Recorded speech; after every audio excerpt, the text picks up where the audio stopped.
All right, strap in, everybody. Today we are going deep on a story that just won't quit. It seems like everyone's got an opinion on George And Santos. you've sent us a ton of stuff on him. Articles, court documents, even his Wikipedia page. Looks like you want the full story. And who can blame you?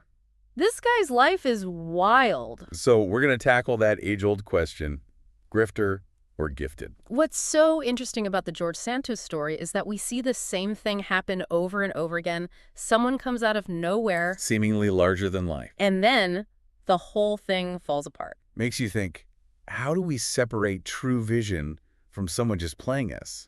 Especially when everyone's so focused on appearances these days. It really does. So to figure out where Santos lands on that whole grifter-gifted scale, we got to rewind all the way back. His Wikipedia says he was born in Queens, 1988. Says he struggled, even lived in a basement apartment overrun with rats. Tough start. But here's where things get a little iffy. Family members have spoken up, and they're saying those poverty claims, not quite true. They remember his family showering him with toys, clothes, the whole 9 yards. So was that early story just a play for sympathy? Or maybe just a fuzzy memory. It's hard to say. And then there's the whole dual citizenship situation, U.S. and Brazil. That comes back later, by the way. He was in Brazil for a few years, living with his mom, who's struggling financially based on records. But get this, Santos was acting like he was loaded. Doesn't really add up, does it? Not quite. It's like this pattern starts showing up early. There's a gap between the image he's projecting and the reality. And then, of course, we have the whole drag queen allegations. Oh, yeah. The Katara Ravache era. He denied it, then kind of admitted to it, and then blamed the media for saying outrageous stuff. Classic, right? It does sound familiar. It's almost like a strategy. Deny, deflect, blame. Exactly. And for someone so new to the public eye, that's a little interesting. So even his early life's got some red flags popping up. Let's fast forward to his career. According to him, it was Wall Street success all the way. But hold it, rewind to 2011. What do we find?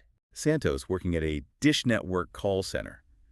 Not exactly the high-powered world of finance he bragged about later. And then there's that whole Linkbridge Investors thing. He put himself down as a VP. Fancy title. But people who testified said he was more like a freelancer. And don't forget Harbor City Capital. Oh yeah, where Santos claimed he was managing, what was it, like $1.5 billion? That's right. Except Harbor City Capital was later accused of being a Ponzi scheme.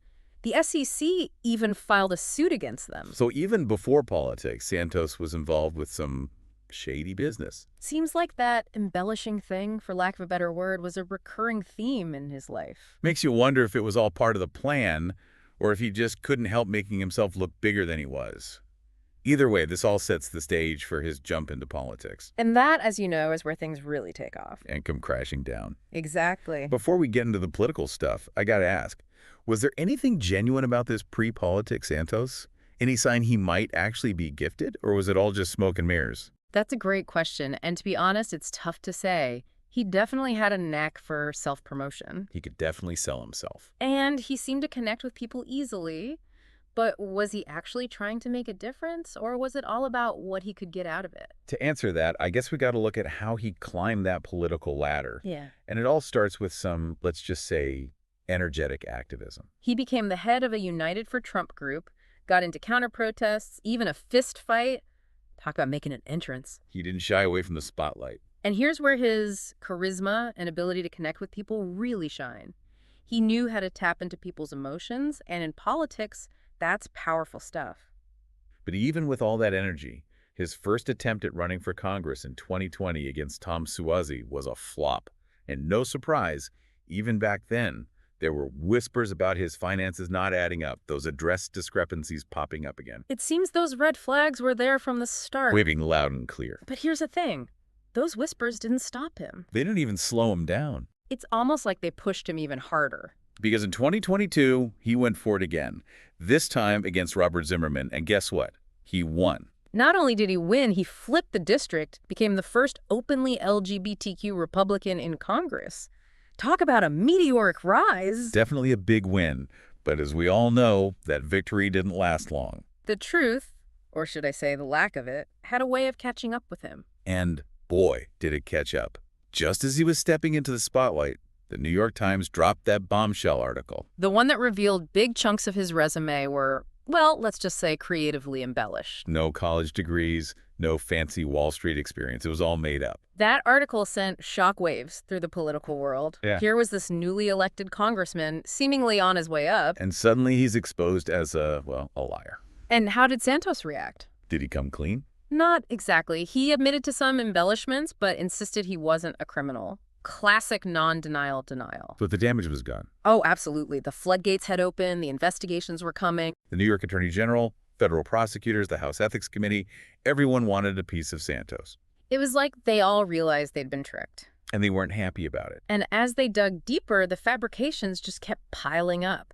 It wasn't just his resume anymore. It was his entire life story that was starting to unravel. Okay, before we go down that rabbit hole, let's pause for a sec. At this point, is there any chance that Santos is actually gifted, but just has, a loose interpretation of the truth? Or is this where the grifter label starts to stick? It's the million-dollar question, and I'll keep exploring it as we go deeper into this whole thing, because that line between stretching the truth and flat-out lying can be blurry. Right. And sometimes it's the why that really tells you if someone's a visionary or a con artist. So let's take a look at some of those fabrications. Maybe we can find some clues. Let's start with the family history. Santos told this whole story about his grandparents escaping the Holocaust. Powerful story. Heartbreaking. It wasn't true. And then there's his mom, who he said was some big-time executive who died because of 9/11. Another tearjerker. Except, again, completely made up. Records show she wasn't even in the U.S. on that day. It's like he was building his whole identity on lies.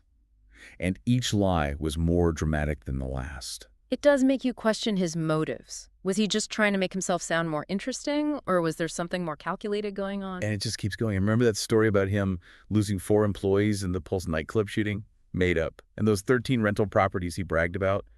Gone. Poof. No record of him anywhere. It's like he was living in a fantasy world he created, and he wanted everyone else to live there too.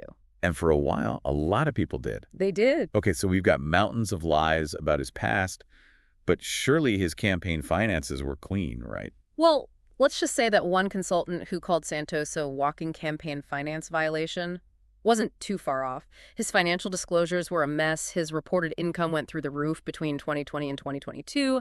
And then there were those infamous $199.99 expenses. Those are weird. Statistically improbable, maybe even done on purpose to avoid certain rules. And then there's Il Bacco, that Italian place where his campaign spent tens of thousands of dollars. Lots of pasta and red wine. Some of it seemed legit, but some of it. Well, let's just say there were a lot of questions about those receipts. Fictitious donors. Unauthorized credit card use. The more you look, the messier it gets. It's like he thought the rules didn't apply to him. That sense of entitlement you often see with people who think they're special. Okay, so at this point, we've got a guy who's built his whole persona on lies. Personal life, career, political rise. Hard to see any of those gifted qualities through all that deception. The grifter label is looking pretty strong right now. But remember, we're still putting the pieces together. We're just getting started. There's more to uncover, more layers to peel back. Because the past has a way of catching up, right? Right. And we're not just talking about those address mix-ups.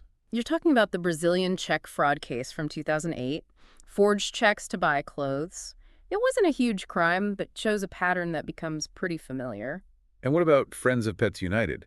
It's supposed to be an animal rescue charity, but, well, it wasn't quite what it seemed. Accusations of stealing money, bad checks to buy puppies from Amish breeders. It's a sad story that makes him look even worse. Really makes you question his empathy. It does. And just when you think it can't get any worse, a staffer accuses him of sexual harassment. It's like every time you turn around, there's another scandal, another lie. A whole avalanche of accusations. It paints a picture of someone who doesn't seem to have a moral compass, someone willing to exploit anyone who gets in his way. And it all ends with that federal indictment in 2023. Wire fraud, money laundering, theft of public funds, lying to Congress. The list goes on and on. A pretty spectacular fall from grace for someone who, just a year earlier, had won such a big election. And then in 2024, he pleads guilty to wire fraud and aggravated identity theft. The George Santos saga is legally over, but the questions it raises about ambition, deception, and truth, those linger. Because in the end, this isn't just about one man's lies. It's about all of us and how easily we buy into stories, even when there are signs that something isn't right.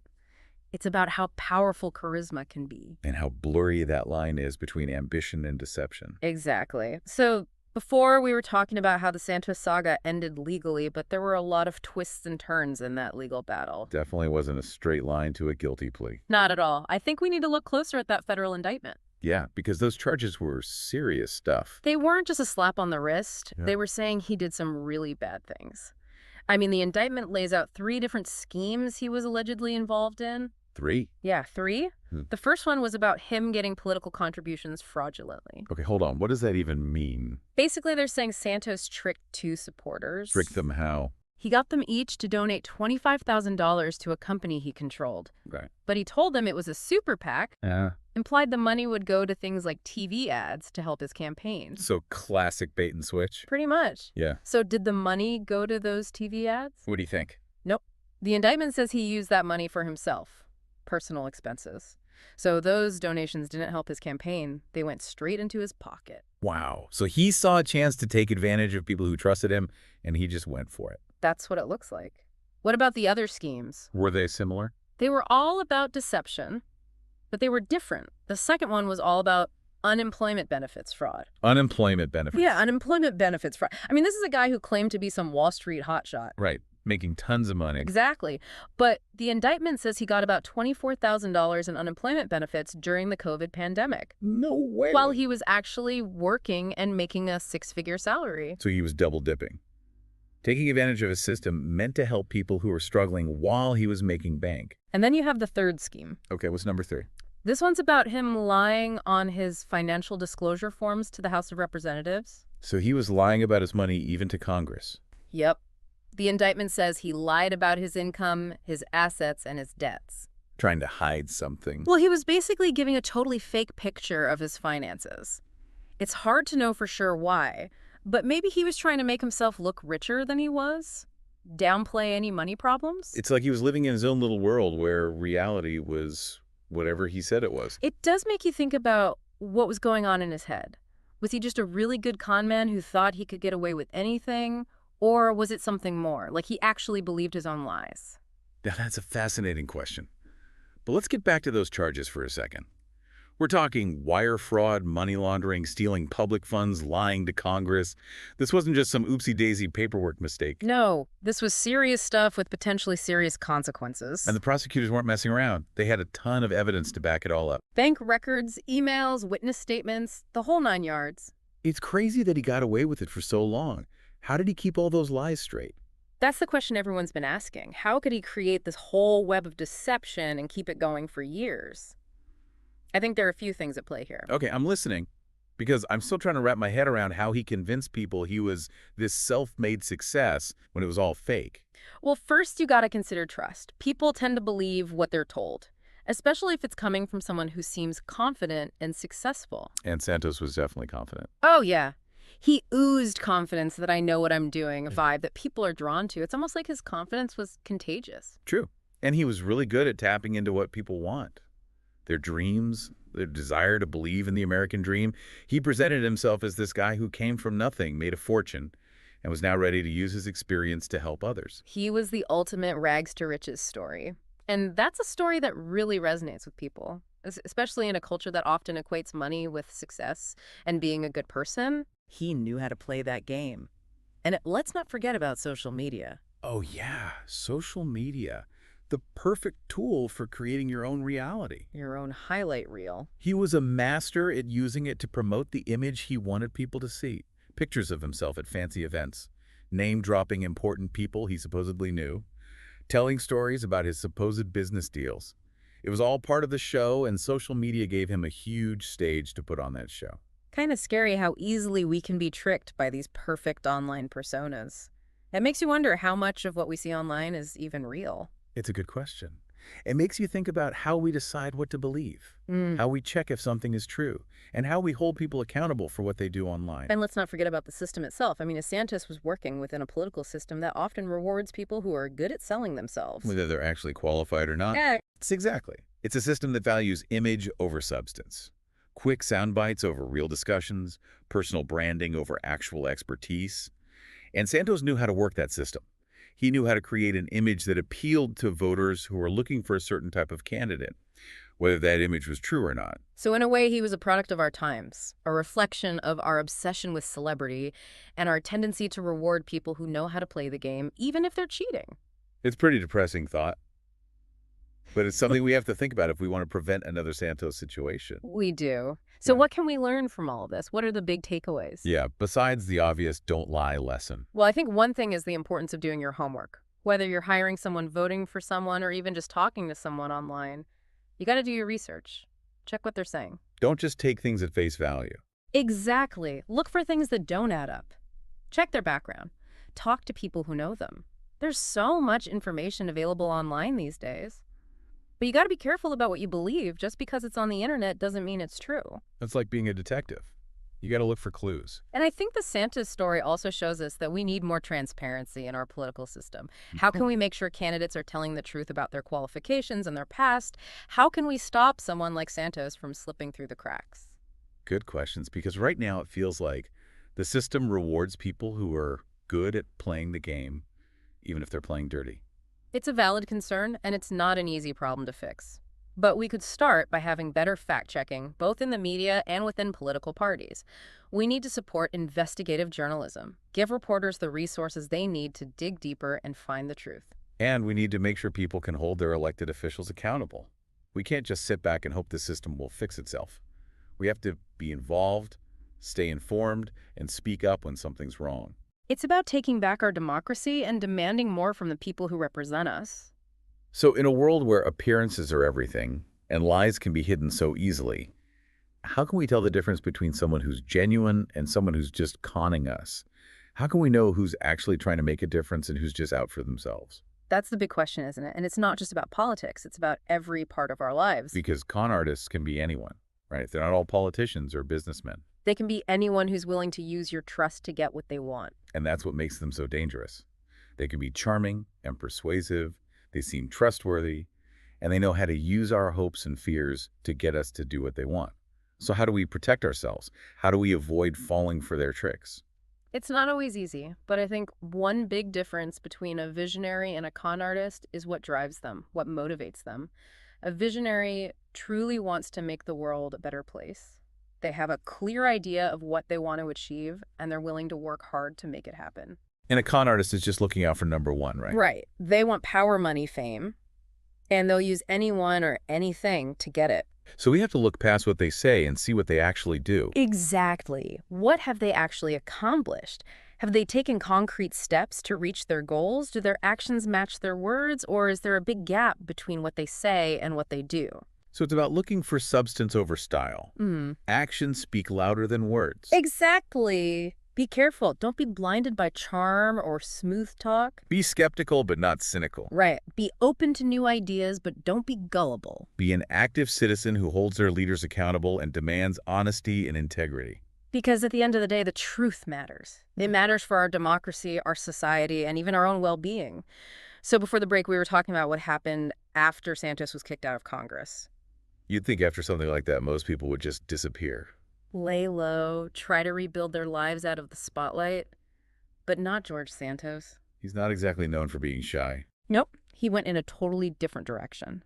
Right after he got expelled, he started making those personalized videos on Cameo. Cameo. That's where you pay celebrities to send you those little video shout-outs, right? Yep. For birthdays, anniversaries, all that stuff. And people were paying for that from George Santos, the guy who just got kicked out of Congress. Apparently they were. One of the Cameo founders even said it was one of their best launches ever. Seriously. People were paying to get a message from George Santos. I mean, some people like a good scandal, but this is something else. It's pretty wild, right? Seems like people were paying for birthday greetings, congratulations, messages, even just to say hi. Some people even wanted messages from his drag persona, Katara Ravach. Wow. So he's leaning into the thing he swore wasn't true. It's like he's playing up the image the media made of him. Definitely a bold move. And it seemed to work for him, at least financially. I mean, he was reportedly making more money from those Cameo videos than he was as a congressman. No way. So he turned his downfall into a money-making gig. Like there's a market for everything. It seems so. And it wasn't just a short-term thing either. He kept making those Cameo videos for a while. Makes you wonder, was he trying to cash in on his infamy? Or was there something else going on? Maybe he was trying to stay relevant. keep himself in the public eye. Could be. Or maybe he wanted to connect with people in a different way, try to fix his image, even if it was a weird way to do it. Or maybe it was just about the money. Who knows? It's kind of unsettling, though. It's like we're so obsessed with being entertained that we'll forgive anything as long as someone's keeping us amused. It's a worrying trend that's been made worse by social media and the constant news cycle. We're getting used to scandals, and that's not a good thing. Definitely not. Eh? But let's remember, Santos wasn't just sitting back and taking it. He was trying to control how people saw him, even after getting expelled. He wasn't going down without a fight. And it wasn't just Cameo. He was also using other platforms like OnlyFans. OnlyFans, huh? That's known for its adult content. Right. And while Santos said his OnlyFans was about giving followers a peek into his everyday life and his thoughts on current events, it still raised some eyebrows. It did. And it blurred the lines even more between his public image and his personal life, between the politician and the performer, between truth and a carefully constructed illusion. It's like he was messing with us on purpose. Yeah. Making us try to figure out what was real and what was just part of the act. It's a strange ending to an already unbelievable story. It leaves us with more questions than answers. Is George Santos a genius manipulator who's making a fortune off of his own lies? Or is he a troubled guy desperate for attention and acceptance? Big questions. And I don't think there are easy answers. It's up to each of us to decide what we think, based on the evidence, our own values, and what we know about human nature. Because the George Santos story isn't just some political gossip. It's a warning about ambition, deception, and the pull of fame in this digital age. It makes us look at our own biases or weaknesses and how we contribute to a system that often rewards those who are good at the game, even if they're playing dirty. It reminds us to be more careful, question what we see and hear. Be more involved citizens who demand better from our leaders. And most importantly, it shows us that the truth really does matter for our democracy, for society, and for each of us. Well said. I think that wraps up our deep dive into the saga of George Santos. Definitely been a wild ride, full of shocking moments and things that make you think. We've explored his character, his motivations, and what his story means for the world we live in. And while we might never truly know who he really is, we've learned more about what shapes our world, the dangers of lies, and how important truth is. Thanks for joining us on this journey. And until next time, stay curious, stay informed, and stay involved.